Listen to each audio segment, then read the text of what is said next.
that a son will not pay for his father's sin, and neither will a father pay for his son's sin. That's where we were. That's where we ended. We each make our own decisions and are individually accountable before God. You don't inherit anyone else's guilt. Your child does not inherit your guilt. And at the same time, you also don't inherit the blessings of your Father. Blessings like salvation. Each man has to make a decision for himself. Each woman has to come to the Lord on her own. So the consequences, I have to make this statement. The consequences of sin may carry on to a second generation. Your father may have done something that you won't pay for in a guilty sense, but you may truly have something you have to work through in this life because of the start your father gave you. There are consequences to sin that do trickle down to the next generations, but not the guilt. Before the Father, we are not held guilty and responsible for the decisions anyone else makes except for ourselves.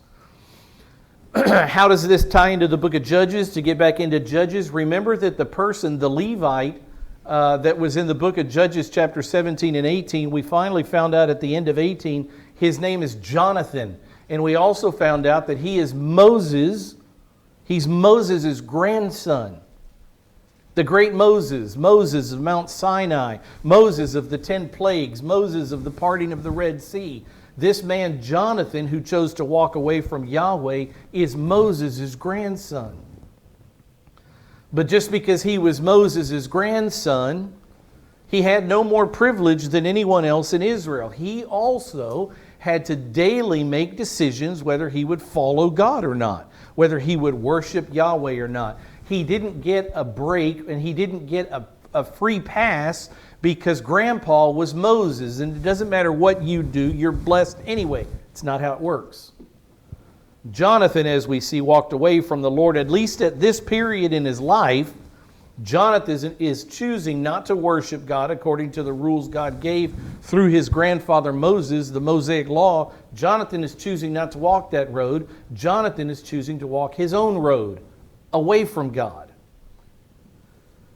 So not only did he get no privilege because he was Moses' grandson, he also did not inherit Moses' guilt. Remember, Moses was guilty himself because there was a time when Israel thirsted in the wilderness and they needed water. And God said, "Speak to the rock, Moses, and I'll give Israel water." And Moses got frustrated with Israel. And what did he do? Instead of simply speaking to the rock, what did he do? He struck that rock. He hit it. And Moses said, and God told Moses on that day, "You didn't believe me. You didn't believe in me. Your continued faith in me failed on this day. And instead of holding me up as the great provider for Israel, the one that would provide water from the rock, instead of that, you cursed the people and struck the rock. You made me look bad, Moses." And Moses bore guilt before God. And because of that, God said what to Moses? "You will not enter into the promised land.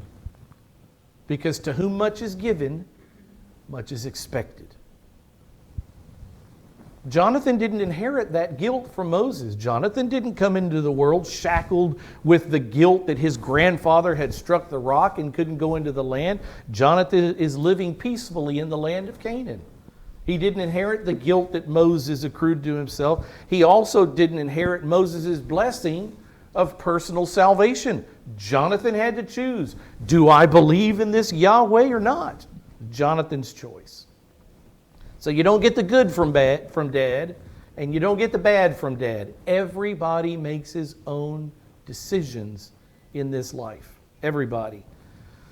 A relationship with God, just as much as it was for Jonathan, is yours to choose or not to choose. It's our decision, each of us, individually. And in this portion of Jonathan's life, he rejected that relationship with God. Enough of that. Judges 17 and 18. We've already gone through them. We're not in them anymore. I'm just showing you what they were so that we can go to Judges chapter 19. Judges 17 and 18, and I'm talking about chapter 17 and chapter 18, showed the spiritual degradation of Israel during the 300-year period of the Judges. When you go to your Bible and you get to the book of Judges, understand that those chapters in the book of Judges cover 300 years of Jewish history. 21 chapters cover 300 years of Jewish history. And in Judges chapter 17 and 18, God says through the writer Samuel, stop. I want you to write about the spiritual demise of Israel during the whole 300-year period. It's not historical. It doesn't take place after Samson. It's an addendum. I want you to write in these 2 chapters what the spiritual condition in Israel was.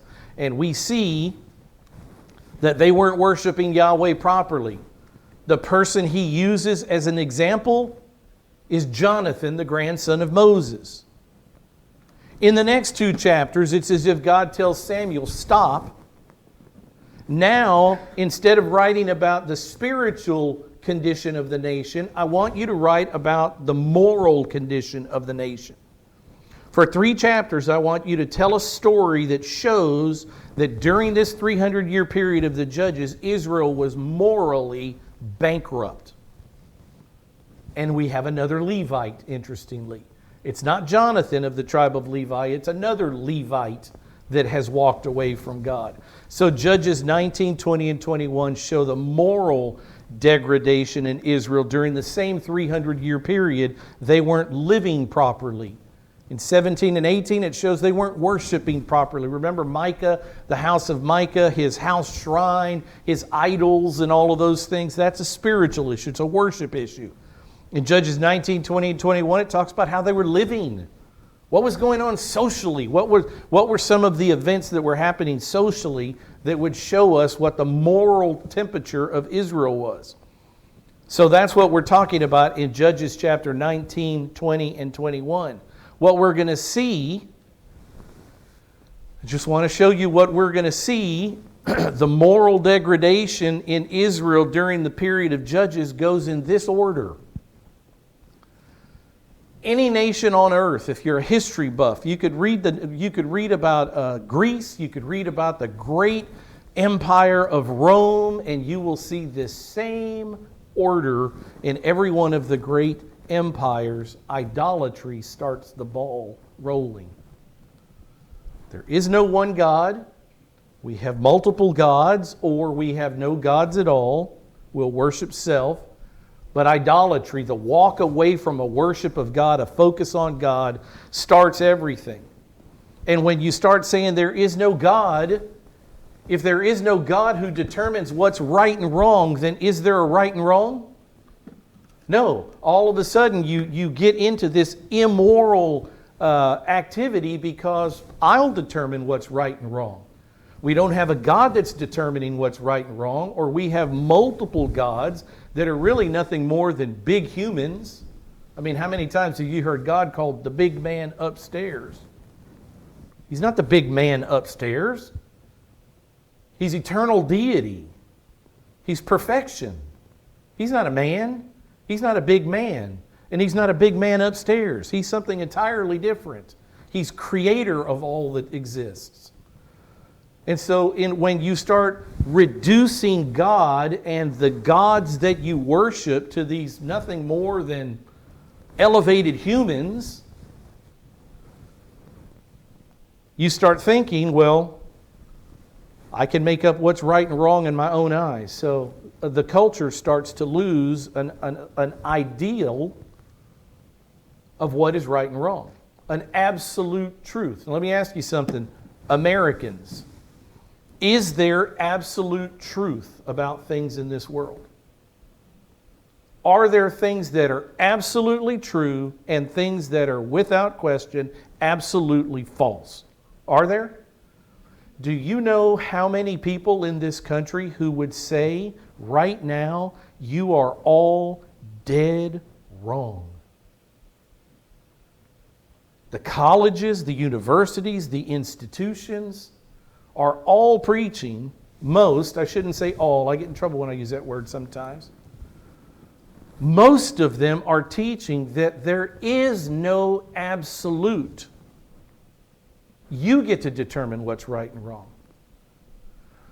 I don't want to get philosophical on you, but I'll make this one statement.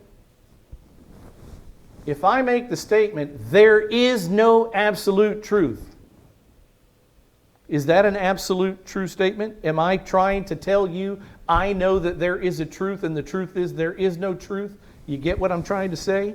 By telling me there is no truth, you're telling me you're right and I'm wrong. You say there is no truth. I say there is truth. And we're fighting each other both absolutely.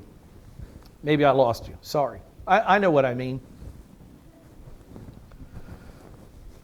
Immorality is what is immediately following idolatry, and it's what we're going to see in these stories. Judges 19, 20, and 21. What does that lead to? This immorality. There's no right or no wrong.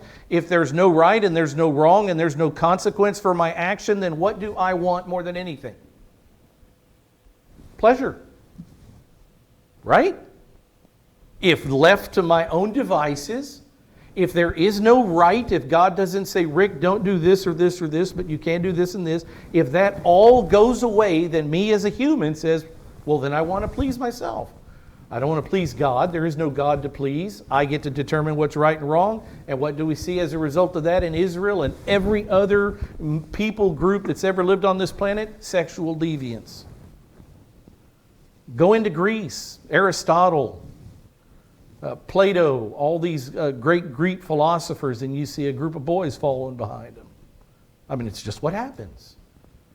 Go into Rome in the days of Caligula and the great orgies in the great palaces of Rome. It's just what happens. Go into Israel. See it all the time. The male cult prostitutes, the female prostitute. You see it all the time. This is the human condition. This is what happens. This is what we're going to see. This is what God tells Samuel. Stop, Samuel. I want you to highlight the moral degradation in Israel. And what do we see? Sexual deviance. Of all things, Lord, there's no other deviance. There's no other condition that you would highlight. You're going to highlight a 300-year period in Israel. And you choose one thing to do it, and it's sexual deviance. Is it that big an issue? What's the answer? Yes, it's that big an issue. Is it an issue today?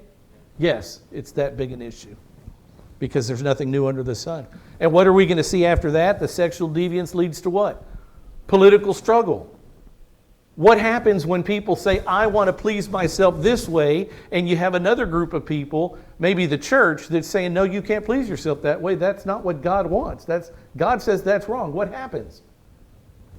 You start in on this. You start in on political struggles. Same thing's going to happen in Israel. You're going to see political struggles where one group says this is right, another group says it's wrong, and then you have a fight on your hands. What does that lead to? Social disintegration. The split. The society is not unified. We don't share a heritage anymore. It's not enough to be American anymore. You're either on the right or you're on the left. And there's no in between. Welcome to the United States of America 2023. No unity, no heritage. And you have historians, I say this because I'm a historian, you have all these historians writing books trying to rewrite the history that we love. The history of George Washington and Thomas Jefferson and Benjamin Franklin and others like them, our forefathers. They're rewriting all that history. So then what are you going to believe? If you're me, I'm going to believe the early writings about these men. And if you're 20 years old and in university and reading this new garbage, you're going to say, oh no, Thomas Jefferson did this and Ben Franklin did this and George Washington did this. I can prove it. It's in our textbook. Be careful who writes the textbook, right? Moral disintegration. Nothing new under the sun. What does that lead to ultimately? Ultimately, people take up arms. Ultimately leads to civil war. You go to 1860s in America, the 1850s and 1860s, and what led up to the American Civil War? Well, there's a lot of issues, but we've been there. We're no strangers to this list. We've been there, and I would argue that we're there again. Maybe not the last one. I pray God it never happens, but it's happened before.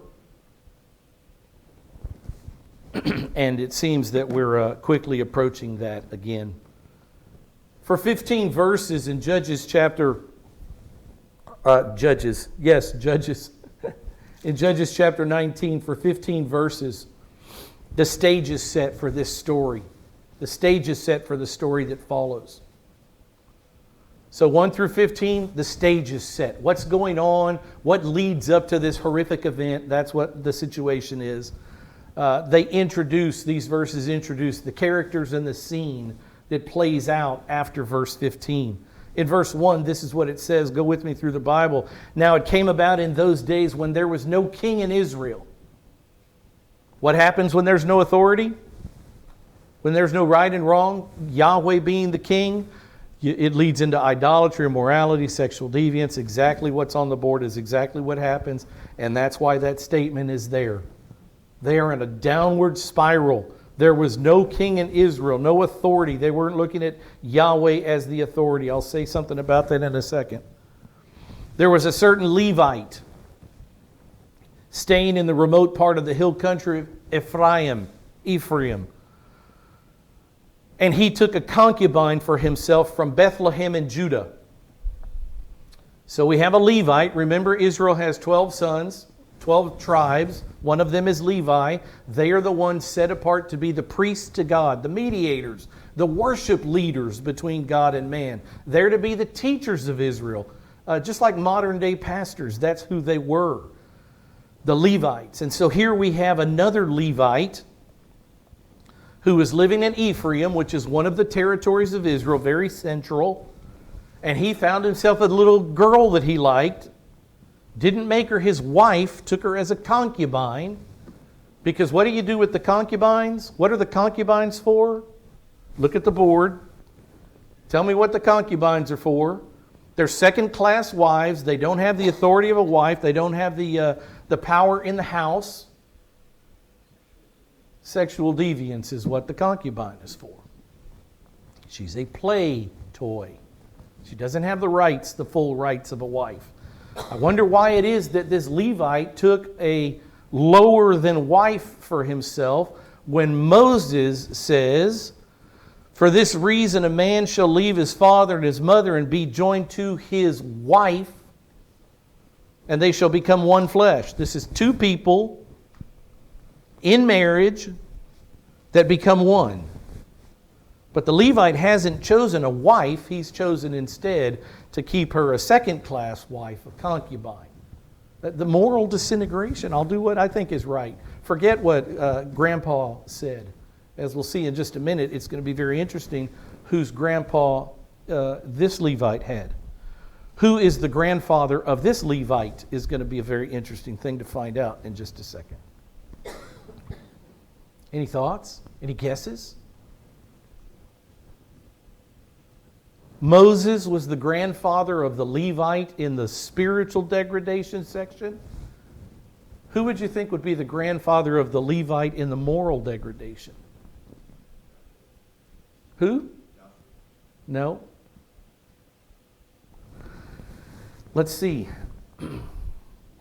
Remember, at this period, during this 300-year period of the Judges, Israel has no king. They are what the Bible calls a theocracy. God is their king. Yahweh is the king. And from time to time, He would raise up a judge to cast off a foreign enemy. But Yahweh was the king of Israel. So when they say there was no king in Israel, and it says it over and over in the book of Joshua, or the book of Judges, the fact is they had rejected the rulership of Yahweh over them. That's their problem. They don't want a God as a king. And they've rejected Him as their king. God doesn't ever raise up a king during this period. He raises up judges: Othniel, Ehud, Deborah, Samson, Gideon. So they are under the authority of Yahweh. That's the situation. And when it says there was no king, it's an indication that they've rejected the rulership of God Himself. He is the king. Yahweh is the king. Yahweh is their authority, and they've rejected that. A principle goes along with this, that God is either the authority in your life. This is for you, Christian, and for me, Christian. God is either the authority in your life, or there will be spiritual and moral disintegration in your life. That's it. God is either the one who you focus on. He either determines right or wrong through what He wrote to us in the Scriptures. Either He is the authority and the giver of right and wrong. Either He is the judge, or there will be, without question, spiritual and moral disintegration in your life. You believe that? I bet if we asked for testimonies that a lot of you could say, yep, you're right. There was a time I walked away from this God, and it wasn't pretty. I could start it.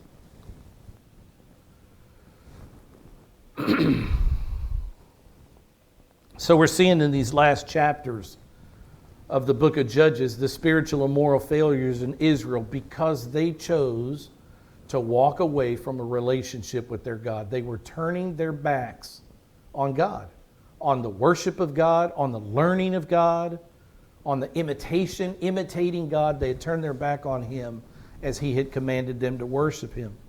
Another statement before we keep going. This is not Micah's Levite. Micah, the guy from Leviticus 17, or from Judges chapter 17 and 18, there was a Levite that Micah hired Moses' grandson Jonathan. That's not this guy. This is a different Levite. Let me ask you again, Levites. Moses was a Levite. Moses' great-great-great-grandfather was Levi, one of the sons of Jacob, one of the tribes of Israel. These men are Levites. So let me ask you again, who could be the grandfather of this particular Levite? God uses Moses. Now, remember when God speaks in superlatives. I mean, He goes to the top shelf. And to prove His point that His son won't die, from Ezekiel, that His son won't die for his father's guilt, nor will a father die for his son's guilt, God goes top shelf. Moses. I'm using Moses' children as an example. And now he goes to another Levite very close to the family in moral degradation. And instead of choosing a lesser man, God goes all the way top shelf to Aaron, Moses' brother. Judges 17 and 18, what's wrong with Israel? Even Moses' grandkids have walked away from worship of the one true God. And then you turn to the moral degradation. What in the world is wrong with Israel morally? Aaron's grandson, even Aaron, the high priest of Israel, even Aaron's grandson has walked away from the worship of Yahweh and is living an improper life with a woman called a concubine, not a wife. Totally shed off Grandpa's old-fashioned theology. You got anybody in your life, kids, grandkids? Oh, Grandma, you're so old-fashioned. Grandpa, that's out of date. Don't you know times have changed? Have times changed? Two things.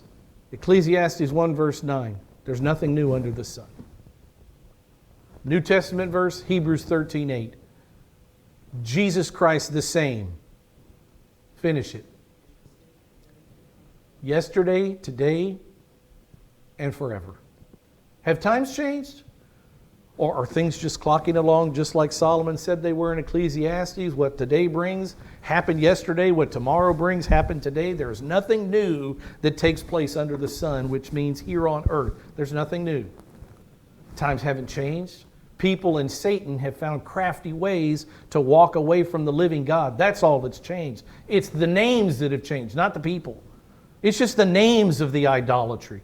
The look of the idolatry has changed. Nothing has changed in that list. From idolatry to social, to the whatever that list said that gets to sexual deviancy, to the splitting of a society, eventual civil war. Nothing's changed. We're right there right now. You got to be able to see that.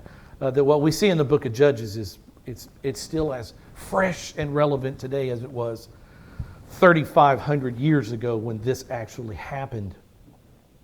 So Micah didn't marry her. He took her as a concubine, less than a wife, and as we all know, usually intended for sexual pleasure. That's what they were.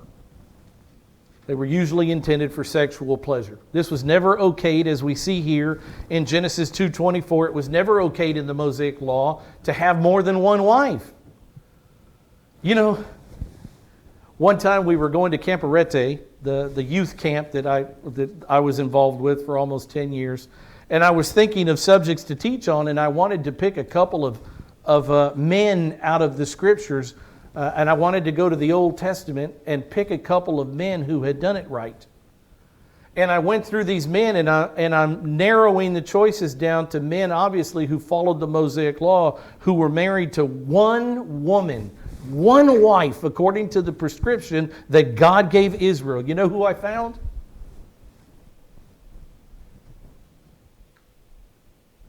Nobody.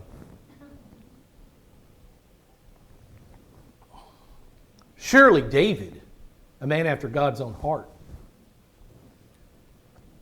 dozen wives or so.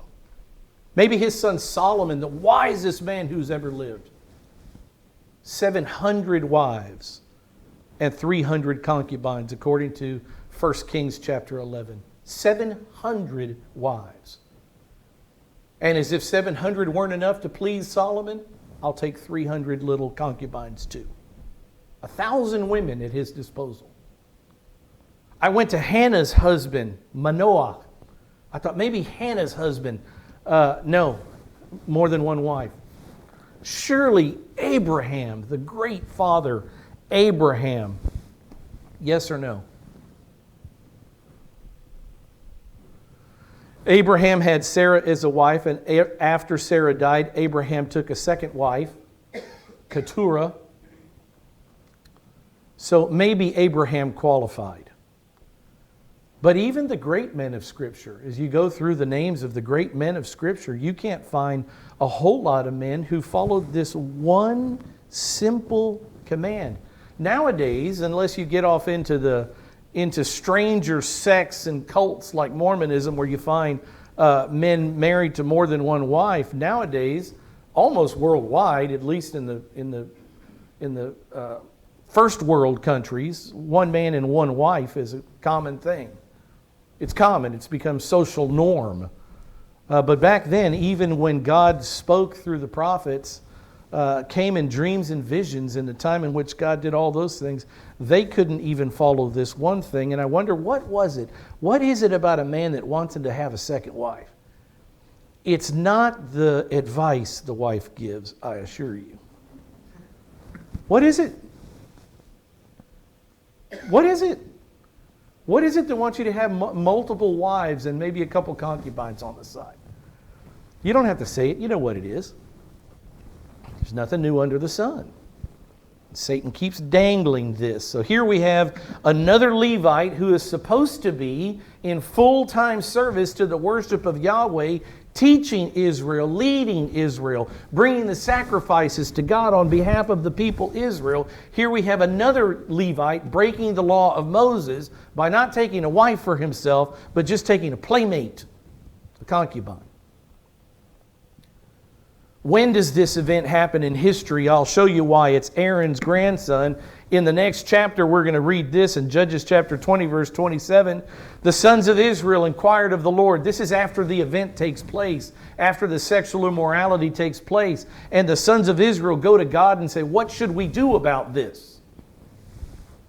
So the sons of Israel inquired, they asked of Yahweh, for the ark of the covenant of God was there in those days. And Phinehas, the son of Eleazar, Aaron's son, stood before it to minister in those days. So I showed you this verse for the timeline aspect of it. Look what it says.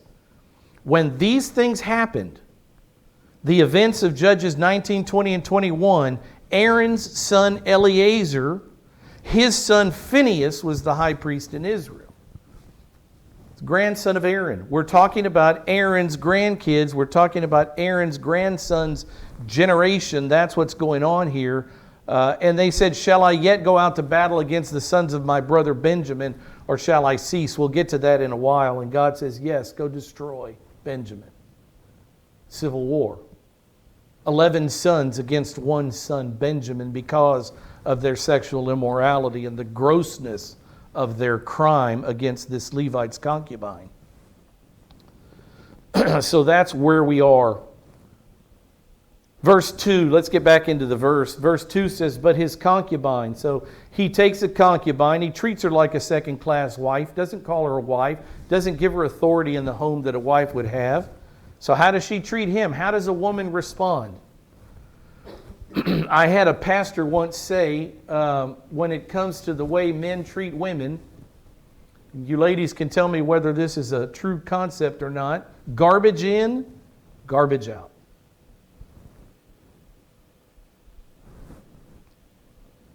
Responders in their souls. You put garbage in, you're most likely going to get garbage out. And this man treated this woman not like first-class wife, not like the apple of my eye, not like the love of my life, but like my little second-class wife. I'll try to be tactful. And how did she respond to his treatment of her? Verse 2 says, but his concubine played the harlot against him. Really? How could she have not just been a fulfilled wife in love with her husband, her apple tree? She wasn't treated like that. She responded according to the way he treated her. So she played the harlot against him. Means she went out and found somebody of her own, another sex toy. Moral degradation. Read that when you read through this story. All the sexual deviance, all the sexual leniency that this woman would go out and find another lover for herself. No big deal. You think it's right to live your way? I'll live my way. You think that's right for you? I'll find what's right for me. That's what's happening. The concubine played the harlot against him, and she went away from him to her father's house in Bethlehem in Judah, and was there for a period of 4 months. So this is what's happened. She isn't treated like a proper wife, as I've said, and she doesn't respond like a proper wife. She was unfaithful to him by having sex with another man. That's clearly what's going on here. And after the infidelity, instead of going back to the Levite's house, she goes to her dad's house in Bethlehem. She doesn't go back to Ephraim, to that territory. She goes to Bethlehem. Verse 3 says, then her husband arose, the Levite.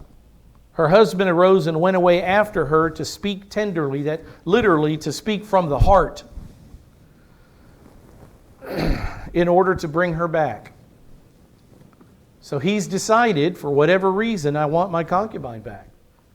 So he's decided that he will go to the father's house to speak tenderly to her, to give her his heart, to speak from the heart to her, taking with him his servant and a pair of donkeys. So 4 things on the journey: the Levite, the servant, and 2 donkeys. He's on a mission to get his girl back, to have her move back home with him. It says, so she brought him into her father's house. She brought him into her father's house, and when the girl's father saw him, he was glad to meet him. So the Levite's gone on this journey. He's in Bethlehem, knocks on his father-in-law's door. The girl answers the door, brings the man into the house, the Levite, the father-in-law sees the son-in-law, the Levite, and he's happy. Why is he happy? There's nothing good going on in the marriage. My daughter left you. She's back at my house. The marriage is is split right now, to say the least. What's good about this? Why would the man be happy? Why would a father-in-law be happy when his son-in-law comes and says, I want to reconcile with your daughter? It's because of that. It's because there's a chance of restoration. Even in those days, and especially in those days, it was a disgrace for marriages to split up. It was disgraceful not only to the husband, but to the wife, and also to the parents of each of them. It was disgraceful for marriages to dissolve. And so when the son-in-law shows up, he's very happy. The father-in-law is happy because of the reconciliation possibility with the daughter. He would love for his daughter to go back with her husband. That would relieve the disgrace. Unfortunately, it's no longer disgraceful. I don't have to tell you that. It's no longer disgraceful for divorce to take place. It's commonplace. No big deal. Maybe not to you and me, But to society, it's no big deal. No big deal. But it was then. So he was happy that he was there. The father-in-law was happy that the son was there. Maybe they could restore the relationship and relieve the disgrace from the family. Verse 4 says, or his father-in-law, the girl's father, detained him. He remained with him 3 days, so they ate and they drank and they lodged there. They were happy, enjoying life, doing things that are common. Was common in the ancient world to spend 4 or 5 days with someone. Was very common in the ancient world to invite someone into your house as a house guest. Not only a son-in-law, but as we'll see later, anybody. There weren't hotels on every street corner like there are now. And the order of the day was you open up your door and let the strangers in. Now, this isn't a stranger, this is a son-in-law. But as we'll see in a minute, that practice, that social norm of inviting people in, the hospitality that was normal there, had disintegrated in Israel. They didn't let him in. They didn't invite him in. But the father-in-law did. Usually lasted 4 or 5 days. So this is what we see on the 4th day in verse 5. Now on the 4th day, they got up early. They, meaning the Levite, his concubine, his servant, and the 2 donkeys. They got up early in the morning and he prepared to go. The girl's father said to his son-in-law, sustain yourself with the piece of bread. You have a long journey ahead of you. Eat. Strengthen yourself with food. Sustain yourself with the piece of bread, and afterward you may go. And look how long this takes. So both of them sat down. They ate. They drank together. The girl's father said to the man, please be willing to spend the night. And let your heart be merry. I forget where it is. I think it's Psalm 105 that said God gave men wine to make their hearts merry. Did you know that? What? The Bible says that?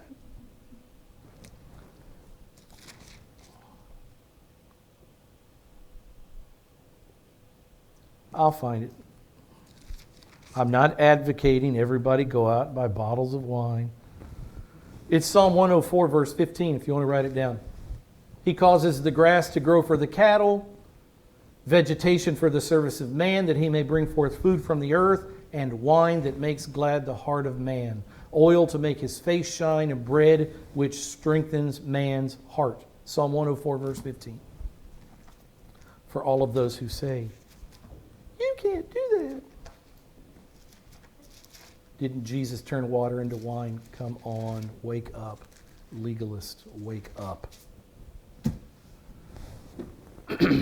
So they ate and they drank and they let their heart be merry. Doesn't mean they got drunk.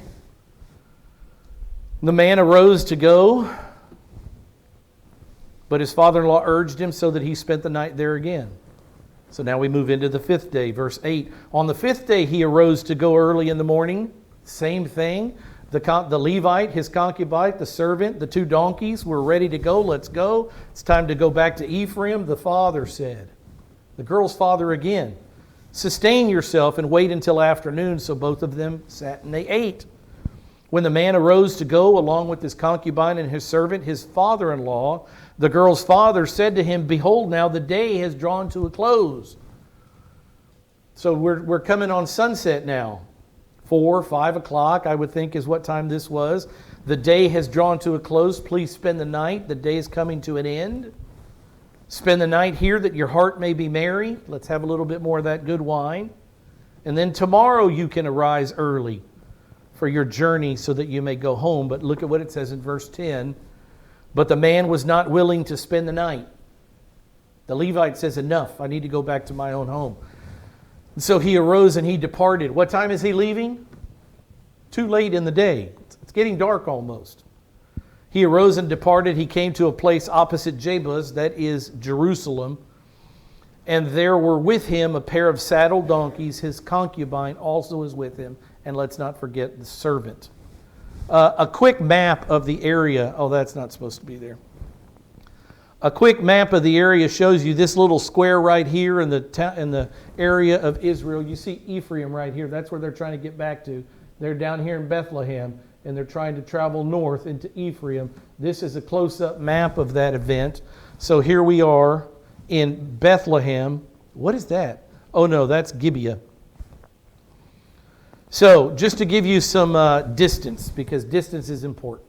It's the end of the day. It's almost sunset. 6 miles from Bethlehem to Jebus or Jerusalem. So this little section right here, from here to here, 6 mile walk, couple of hours, 2 or 3 hours, probably a 2-hour walk at the pace they walked. You could cover six miles. So that's what they did. They arrive at at Jerusalem.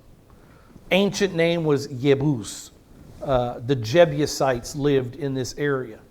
You would think surely in Jerusalem you would be safe. Surely Jerusalem that became the capital, the place where the temple is, surely the Israelites had taken Jerusalem and were living there, but no, they were not. The Jebusites still lived there. From Jerusalem to Gibeah is another 3 or 4 more miles, so another hour to walk as it's getting very, very dark. So they arrive at Jerusalem. Look at the story, verse 11. When they were near Jebus, the day was almost gone, and the servant said to his master. So the servant speaks up and says, "Please come, let us turn aside into the city of the Jebusites and spend the night here." He realizes it's too dark. It's almost dark. We shouldn't travel any further into the night. But look at what the great Levite says. His master said to him, "We will not turn aside to the city of foreigners, Gentiles. We will not turn aside into the city of foreigners who are not of the sons of Israel." Boy, was that a mistake. But we will go on as far as Gibeah. Even in his moral demise with his concubine, the Levite was still a proud Jew who wouldn't spend the night among these dogs, these Gentiles. Big mistake. Verse 13, he said to his servant, "Come, let us approach one of these places, and we'll spend the night in Gibeah. Gibeah is how the Hebrews say it, Gibeah or Ramah.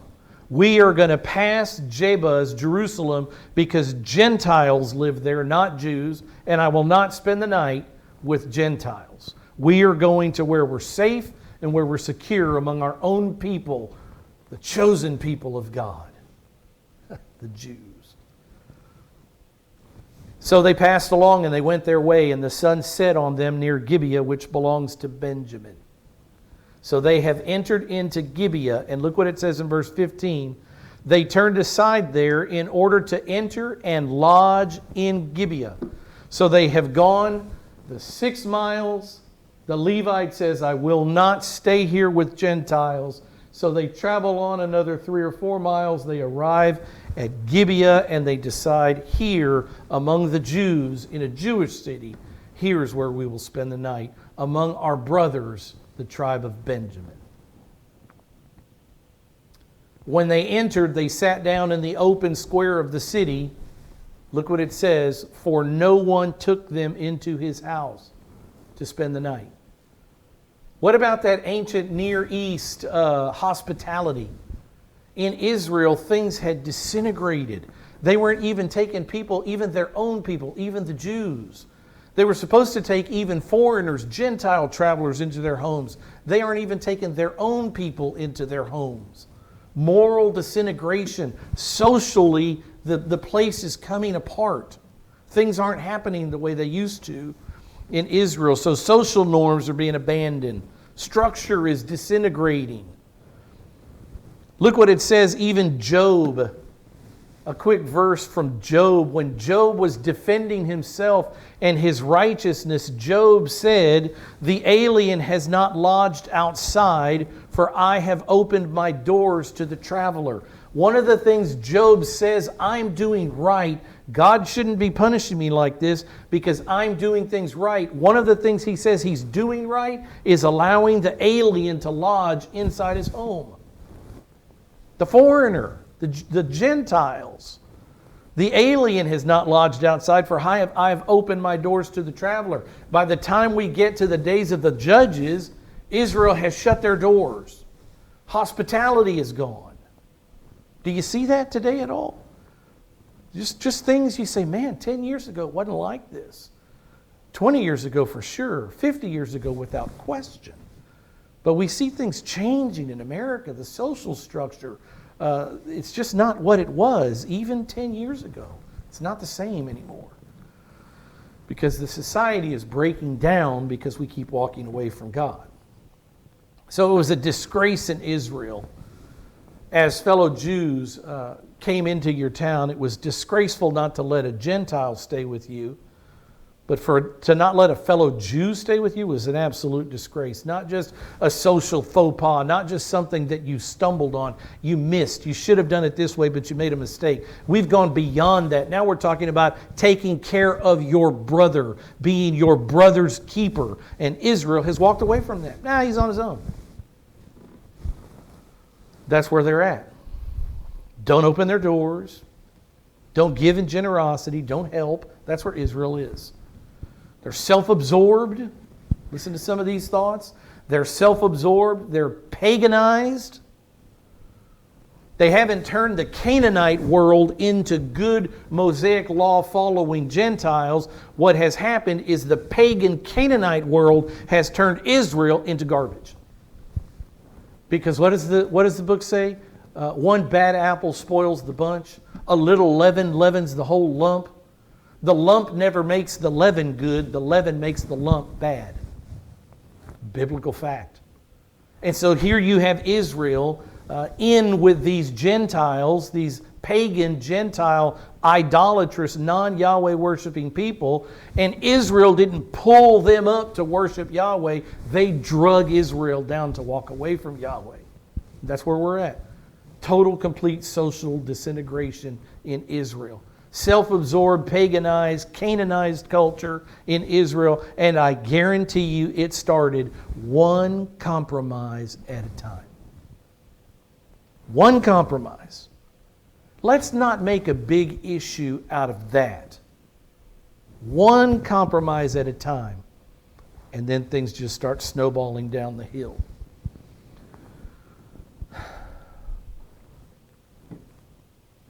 Anybody know Gibeah? We're stopping right here. Gibeah, red star by it. Anybody know anybody famous in Israel for being from Gibeah, which we're about to find out was a horrible place of moral degradation in Israel? Anybody know a famous Israeli name, a famous Jew? I'm talking about from Old Testament Bible days, a famous Jew who had this city's name attached to his own name. Anybody know who I'm talking about? No. I don't have these verses on the board, but as we close here, you can write them down. 1 Samuel 11:4 speaks of a city called Gibeah of Saul. Saul, the king of Israel. 1 Samuel 11:4, Gibeah of Saul. 1 Samuel 15:34, Saul went up to his house at Gibeah of Saul. And Isaiah 10:29 also speaks of Gibeah of Saul. This was Saul's hometown. And when you find out what happened there, you wonder, oh my goodness, maybe Saul isn't the right choice for king. Let's close in prayer. Heavenly Father,